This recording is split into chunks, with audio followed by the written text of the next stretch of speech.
Sir ప్రతిసారి full fun create చేస్తూ ఉంటారు. ఇది ఒక ఎటకారం బ్యాచ్.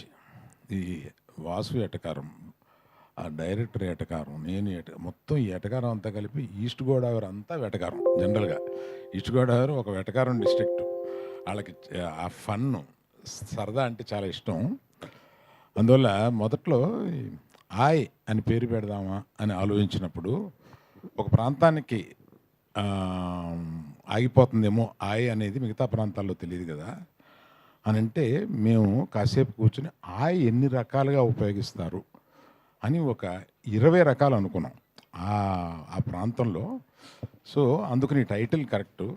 ఫిదా ఫిదా అనేది జనరల్గా ఇక్కడ తెలంగాణలో ఉండే టైటిల్, కానీ ఆంధ్రాలో కూడా సూపర్ హిట్ అయింది. అందువల్ల ప్రాంతానికి టైటిల్ని ఆపొద్దు, అందులో చెప్పే కంటెంట్ని బట్టి అది అంత దూరం వెళ్తుంది అని.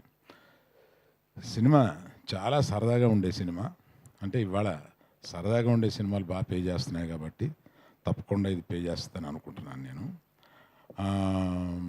ఆ దర్శకుడికి ఆ టైమింగ్, మన కామెడీలో కావాల్సింది ఏంటి, మెయిన్ టైమింగ్. ఆ టైమింగ్ గ్రిప్ ఉంది. నేను ఫస్ట్గా నితిన్ని అప్రిషియేట్ చేయాలి. నాకు కథ చెప్పి నితిన్ అడుగుతున్నాం అంటే ఊరుకోవా అన్నాను వాసుని. అంటే హీరో అవ్వాలనుకున్నప్పుడు ఇలా కొడితే 20 మంది పడిపోయేలాగా అనుకుంటారు, కానీ ఈ కామెడీ సబ్జెక్టు ఫ్రెండ్స్ తోటి రోడ్ల మీద అల్లరి చేస్తూ తిరిగే ఈ సబ్జెక్ట్ ఎందుకు ఒప్పుకుంటారు అని అంటే, తర్వాత ఆయనతోటే నాకు చెప్పించాడు. నాకు కథ చాలా నచ్చిందండి, చాలా సరదాగా ఉంది. ఈ సినిమాలో నేను ఎంతమందిని కొడితే ఎంతమంది పడిపోతారని కాదు కదా, మీరు అలా అన్నారంట, హీరోయిజం ఉండాలి కదా అనేది. నాకు కాదండి, నాకు కథ హిట్ అయితే అదే హీరోయిజము అని. అతనికి ఒక 80% క్యారెక్టర్లో ఉంటారు. ఇంకో ఇద్దరు ఫ్రెండ్స్ చాలా సరదాగా చేశారు. ఇంకొక అతని పేరేంటి, అతను ఇక్కడ లేడు, అంకిత్ అనే అతను ఇక్కడ లేడు.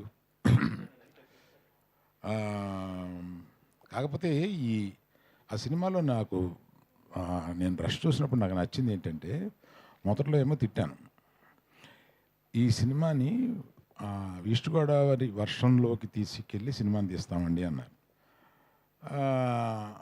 అప్పుడెప్పుడో ఆ వర్షం అప్పుడే తీస్తాము, ఇలా తీస్తాం అలా తీస్తామన్నారు. అది సినిమా జరిగి వర్షాలు అయిపోయిన తర్వాత ఎప్పుడో వచ్చింది. అది వచ్చి దాన్ని ప్రతి సీన్కి వర్షం కురిపిస్తూ 1 కోటి చిల్లర వర్షానికి అయ్యిందండి. ఇది వాసు లెక్కలో రాసుకోవాలో మరి డైరెక్టర్ లెక్కలో రాసుకోవాలో తెలియదు. వర్షం వచ్చినప్పుడే వీళ్ళు సీన్లు తీశారు, వర్షం రప్పించారు, ఆర్టిఫిషియల్ వర్షం కురిపించారు, ఇలాగా. కాకపోతే ఫైనల్గా సినిమా చూసినప్పుడు ఆ గ్రీన్స్లోకి వర్షంలోకి మనల్ని తీసుకెళ్ళి మనం తడుస్తున్న ఫీలింగ్ తీసుకొచ్చారు. అందువల్ల నేను కూడా గట్టిగా ఏమనలేకపోతున్నాను. రిలీజ్ తర్వాత చెప్తాను. ఒకసారి ఏదో పెద్ద కుటుంబంలో నుంచి ఒక మనిషిని హీరోగా పెట్టుకుంటున్నాం కదా అని ఎన్టీఆర్ గారికి ఫోన్ చేశాను.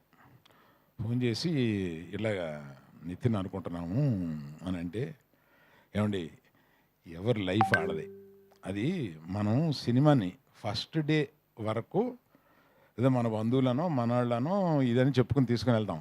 ఆ తర్వాత వాళ్ళు పడే కష్టం, వాళ్ళు చేసే యాక్టింగు, దాన్ని బట్టి వాళ్ళు పైకి వెళ్తారండి. అందుకని మీ కథ బాగుందని చెప్పాడు కనుక చేసేయడమే అండి, ఇవన్నీ పెద్దగా ఆలోచించొద్దు.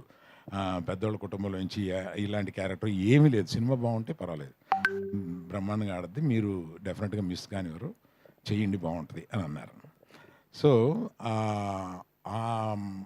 ఇది ఇతనిలో ఆ మెరిట్ చాలా ఉంది, చాలా బాగా చేశారు, చాలా ఈజీతో చేశారు ఆయన. అమ్మాయి కూడా, అమ్మాయి ఇక్కడ లేదు, ఇవాళ ఏదో ఎక్కడో షూటింగ్లో ఉందంట, దుబాయ్ పెళ్ళికి వెళ్ళింది. ఆ అమ్మాయి పెళ్ళా వేరే వాళ్ళ పెళ్ళి అంటండి. సో ఈ తర్వాత ఇలా చెప్పినప్పుడు మీ అజయ్ గారు మ్యూజిక్ డైరెక్టర్గా నాకు చెప్పారు, వాసు కొత్త కుర్రోళ్ళు కొంతమంది వస్తున్నారు, మన సినిమాలో ఎంకరేజ్ చేద్దామని. డెఫినెట్గా చేద్దామని అన్నాను. ఇలాంటి బడ్జెట్ లిమిటెడ్గా ఉన్న సినిమాల్లో మనం ఎంకరేజ్ చేసి వాళ్ళు పైకి వస్తే మనకే ఆనందం అవుతుంది. అలాగే నేను ఇంకా చాలా ఫంక్షన్లు జరుగుతాయి, నన్ను వాసు వదలడు కనుక అందరి గురించి మళ్ళీ విడివిడిగా చెప్తాను నేను. ఇంకేమైనా మర్చిపోయినా వాసు?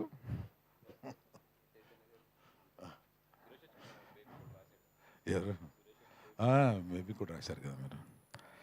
లిరిసిస్ట్ సురేష్ గారును, తర్వాత మాకు చైతన్య గారు మా బ్యానర్లో, అంటే ఈయన కష్టాలు వస్తే అతుకునే టైప్ అనమాట. ఈయన అంటే ఎక్కడో జరగటం లేదు, ఇదేదో ఎడిటింగ్ దీన్ని ఇంకా బెటర్గా చేయాలి, లేకపోతే ఈ సినిమాని ఇంకొంచెం బెటర్గా చూపించాలి అనుకున్నప్పుడు ఆయనకున్న అనుభవం తీసుకొచ్చి చూపిస్తే ఆయన దాన్ని అక్కడ కూర్చుని నెలల తరబడి దాన్ని రిపేర్ చేస్తూ మనకు వచ్చే ప్రోడక్ట్ని మనం అలా చూస్తాం, కానీ వెనకాల చాలా కష్టాలు ఉంటాయండి.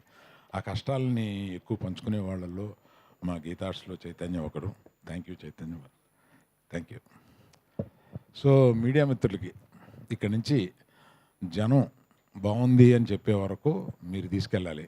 మాకు ఓపెనింగ్ వచ్చినాయి అంటే మీరు కొంత కారణం అవ్వాలి. Thank you very much. Thank you sir, thank you so much.